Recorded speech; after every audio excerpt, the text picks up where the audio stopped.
Wild genre, from dissing ops to talking about real crimes that actually happen in the streets, anything is fair game. Here's a look at some of the wildest drill lyrics that have actually happened in real life. Man Man got hit trying to get something to eat. THF Billa, Factors Remix. THF Billa is a rapper from the south side of Chicago who's affiliated with the THF gang, aka Trigger Happy Family. They're a crew made up of several smaller sets of larger gangs, mainly BDs and Mickey Cobras, with a few GDs and Black P Stones thrown in. THF is allied with 600 and O Block, as well as a variety of GD sets and beef with 051, MOB, Tukaville, Jarl City, and a few other sets.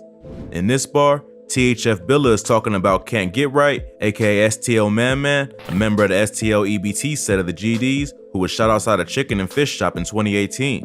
If you've seen our previous videos on Chicago drill, you know about the war that's been going on between the O Block set of the BDs and the STL EBT set of the GDs, aka Tukaville. Man Man was just another casualty in this bloody war. He was known for being FBG Duck's right-hand man, who was also shot in the same incident but survived. On June 15, 2018, Man Man was at a takeout restaurant called Choices on East 63rd Street in Chicago, a favorite spot of the FBG crew. On the way out, he and FBG Duck were ambushed by two gunmen. Man Man, along with an innocent bystander named Troy Hampton, who was sweeping the street, were killed, and FBG Duck was shot but lived. The whole thing was captured on nearby surveillance cameras. In the footage, you can see bullets start flying as Man Man and Troy Hampton use the nearby vehicle as a shield. The shooters then run up from off camera, one of them shoots the innocent witness, and then both finish off Man Man, who's lying on his back on the sidewalk. Even though the shooting was caught on camera, no one was ever arrested for the murder, although it was rumored to be two members of O Block. It's not clear whether the shooting was direct retaliation for something that Man Man did, or whether he was just another casualty in the ongoing feud between STL and O Block. Man Man is rumored to have been responsible for the killing of an O Block member named Chino. Allegedly, Chino entered op territory to visit some of his family members in an area called No Love City. Man Man, along with two members of the TW set of the GDs named Poppy and TB, spotted Chino as they were driving and shot him from the car. Man Man was also rumored to be responsible for the killing of an O Block member named Big A, but this rumor ended up being false. Big A was allegedly responsible for the murder of KI, a female shooter from the STL EBT set. Initially, it was rumored that FBG Brick spotted Big A and told her brother GI where he was at. GI just happened to be with Man Man at the time, and many thought they were responsible for his death, but court documents later revealed that Big A was actually killed in a shootout with 3 ops in an unrelated incident. So it's possible that Man Man was killed over a false rumor, but it's also possible that the shooters caught him lacking and decided to ambush him because of his affiliation. Even if he wasn't actually responsible for some of the murders he's been tied to, he was still close with some of the top members of FBG, like Wooski and Duck, which made him an automatic target. The tragic thing was that Man Man seemed to be trying to turn his life around before he was killed. He got a legal job and was trying to leave the streets alone, but in Chirac, the ops don't care if you're trying to lead a game. If they catch you lacking, they show no mercy. But if you thought that was crazy, this next artist raps about a pair of twins he grew up with who were both killed on the same day. Came and left the same day, RIP the twins. A King's Nightmare, Polo G. Polo G is a rapper from the Marshall Fields Apartments in Chicago.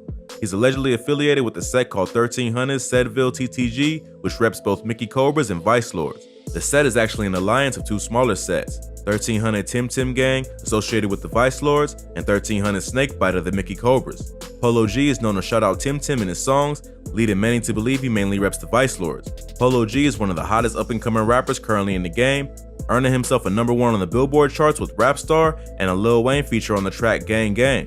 The rapper has a sound that is more lyrical and melodic than traditional drill, but he still comes from the birthplace of the genre, and his music contains similar themes. In this bar, Polo is talking about the twin brother of his friend Lil Wooski, who was shot and killed on the same day. Lil Wooski, or 1300 Wooski, not to be confused with FBG Wooski from STL EBT, is one of Polo G's close friends who's also from the same neighborhood. Lil Wooski had two brothers, Edwin and Edward, who were both tragically killed on the same day at just 17 years old. Edwin and Edward Bryant were standing on the 1300 block of North Hudson Avenue when they were shot and killed in a drive-by shooting. Edward was in his junior year at Marshall High School and a star player on the team. At 6'5" tall, he had several college recruits with an eye on him already. Edwin also played ball growing up, but quit after middle school. Neither of the two brothers had any known gang affiliations, but some of the people they were with at the time did, which may have caused the shooting. On the track Die a Legend, Polo also raps, Lil Wooski lost his brothers, he gonna get them niggas hell, revealing that after the twins got killed, Wooski really started turning up in the streets. It's gotta be pretty tough losing two brothers on the same day, especially because they were just athletes and not gang affiliated. But in Chicago, anything can happen in the blink of an eye. Just standing on the wrong block with the wrong people can get you caught in the line of fire. But Polo G is far from the only rapper to speak about dead friends in his music. This next artist raps about the moment he found out one of his homies had been shot outside a recording studio. Got that call from G Gotti like LA was hit. Worst memory tribute to LA Capone, Tay 600. Tay 600 is a rapper affiliated with the 600 sets of the BDs. 600 is allied with O-Block in the ongoing war with the GDs on the south side. In this bar, he's speaking on the death from another rapper from 600 named LA Capone, who's also Tay 600's brother. LA Capone was a major part of the early drill scene and was cool with Chief Keef, Lil Durk, and Rondo No. 9. He was well known around the south side for being a funny dude who was good with the ladies, and many thought that he would be the next big drill star to blow up. But despite having a promising career as a rapper and graduating high school as an honor student, LA Capone was drawn into the street life. He was known for repping GDK in his music, a term that means you beef with the GDs. His constant disrespect to the GDs ended up getting him shot when he was just 16 years old, but he survived this shooting after undergoing surgery and managed to make a full recovery. After that, he decided to take his music more seriously and started dropping collaborations with Rondo No. 9 that put up serious numbers. On one of these tracks, Play for Keeps, LA Capone continued his disrespect of the GDs, rapping, "Shondell, how the hot shit feel?" referencing Shondell Gregory, aka Tuka, who was a 15-year-old member of the STO EBT set of the GDs who was shot back in 2011. LA Capone was a major target for all the disses he put out and the reputation he had built for himself in the city. Like many up-and-coming rappers coming out of Chicago, LA Capone's life was cut short after ops got the drop on him outside a recording studio. On September 26, 2013, LA Capone was leaving the studio when he was ambushed by a shooter as he was looking for his ride home. He was in an alley near 70th Street and Stony Island Avenue when a gunman approached him on foot and shot him 4 times, hitting him in the thigh and lower back. LA had just turned 17, and it was almost a year to the day since the last time he'd been shot. He was brought to the hospital to undergo surgery, but had lost so much blood that he was later pronounced dead. Police ended up arresting 3 men for the murder, and they all eventually confessed. Surprisingly, the killers were not members of the GDs, but of another gang known to be for 600 called 051 Melly Gang, a set of the Mickey Cobras.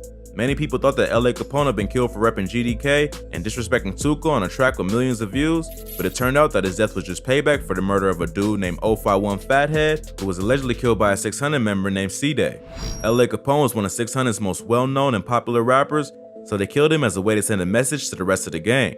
3 members of 051 were arrested and charged with first-degree murder: Lil Mick, Rockhead, and Miko. According to the cops, once they were brought in, they all started confessing to the crime.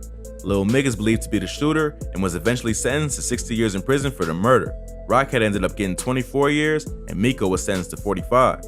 It's been rumored that LA Capone was set up that night by someone in the studio, but this was never proven. It does seem like a targeted hit, so it isn't hard to believe that it may have been a setup. Tay 600's track Worst Memory is a tribute to the fallen 600 members, where he recalls hearing of the news that the artist was killed. G Gotti is a 600 affiliate and the former girlfriend of Rondo No. 9, who Tay 600 reveals was the one who called him about LA Capone's death.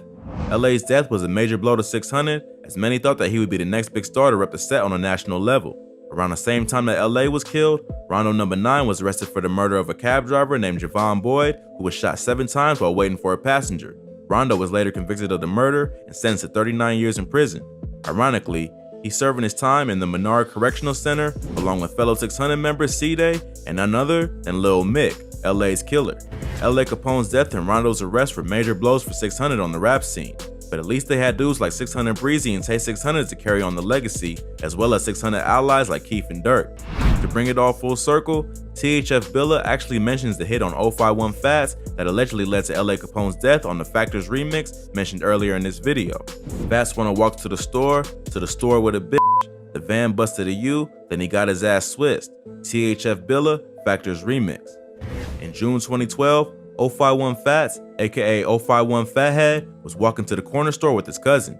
As they were walking, a gray van pulled up and the driver and passengers were staring right at them.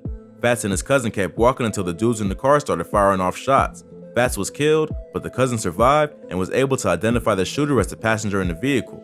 Fats was allegedly killed in the ongoing beef between 051 Money Gang and 600. C-Day from 600 is said to be the killer and did it in retaliation for the murders of 600 members Shaq and Tricks. Fathead was only 15 at the time and was not believed to be behind either of the murders, but rumors have gone around that Fathead was claiming credit for Shaq's murder. Either C-Day believed him, or he just killed him to prove a point about claiming bodies for clout. It's also been rumored that LA Capone may have been with C-Day the night they shot Fathead, which is why Lil Mick, Rockhead, and Miko targeted him outside the studio. C-Day ended up going down with Rondo in 2014 for the murder of Javon Boyd and is currently serving a 38-year prison sentence. The beef between 051 and 600 is one of the deadliest in Chirac history. It's cooled off a bit in recent years, and there haven't been any more bodies reported that are directly related to the war. But the two sets are still hostile to each other and could reignite at any moment over a diss or situation in the streets. If you like this video, check out some of our other